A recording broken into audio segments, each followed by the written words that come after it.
มีการลักพาโตเนาะทรายเผาม่งอยู่ที่หน้าโรงหมอแขวงบ่อแก้วเนาะทุกคน เดี๋ยวเฮาไปเบิ่งคลิปกันก่อน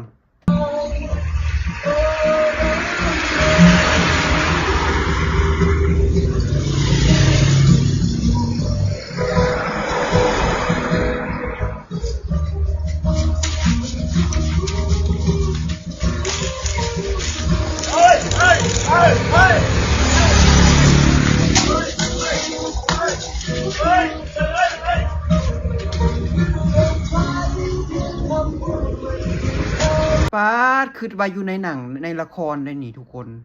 ประเทศชาติบ้านเมืองเฮามาฮอดจุดนี้ได้แนวใดเนาะอันอุ้มหายนี่ก็ย่านแม่นคนจีนเนาะทุกคนเขียวคิดว่าคนจีนมาอุ้มไปเนาะเพราะว่าให้เบิ่งแล้วเนาะมาตั้ง5 คนเบิ่งแล้วก็คือว่ามีการวางแผนอีหยังมาอย่างดีเนาะก็บ่ฮู้ว่าทรายพะมงนี่ไปเฮ็ดอีหยังให้เนาะเขาถึงมาจับมาอุ้มไปเนาะทุกคนก็ขอให้ปลอดภัยให้ตำรวจตามเจอด้วยเนาะเพราะว่าคือพวกไปอุ้มมันคนที่โกงซาดบ้านเมืองหั่นเนาะคนที่มันเป็นกาลกินีบ้านเมืองหั่นโกงกินบ้านกินเมืองอันพวกภาครัฐที่โกงซาดบ้านเมืองโกงกินบ้านเมืองแต่ละมื้อแต่ละเว้นหั่นให้มันหายไปจากสังคมลาวในอันพวกนี้นะเนาะสายตำรวจบักยอดทรายนี่มึงมาตามจับมึงดูมึงเก่งนะอันพวกฮักซาดนี่เนาะ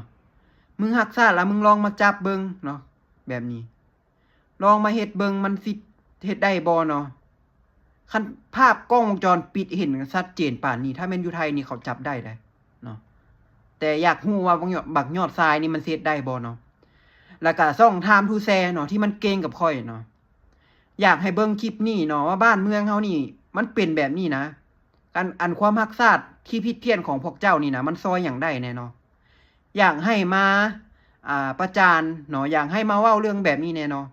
สังคมบ้านเมืองเฮานี่มันอยู่ได้จังใดเนาะกฎหมายมีอยู่บ่เนาะลองเอามาใช้เบิ่งเพื่อบ้านเมืองเฮามันสิดีขึ้นมันสิสะอาดขึ้นเนาะ